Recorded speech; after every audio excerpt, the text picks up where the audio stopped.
নদীমাতৃক কৃষিপ্রধান বাংলা ঋতুবৈচিত্র্যে অনন্য। বাঙালির সুখ দুঃখের সঙ্গে ঋতুবৈচিত্র্যের মেলবন্ধন সুদীর্ঘকালের।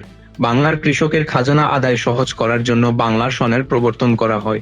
হিজরি বর্ষের সঙ্গে সৌর বর্ষের সমন্বয় চলতে থাকে বাংলার আনন্দ উৎসব ও জীবনযাত্রায়।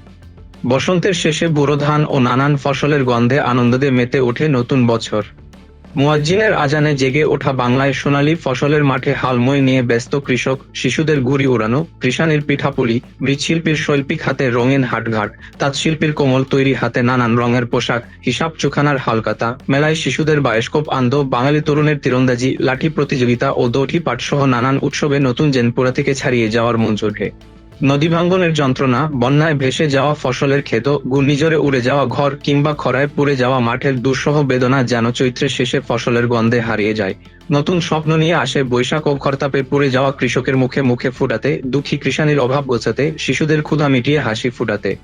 বৈশাখ আসে সমৃদ্ধির স্বপ্ন নিয়ে, যেন খোদার নেয়ামতে পূর্ণ হয় বাংলা।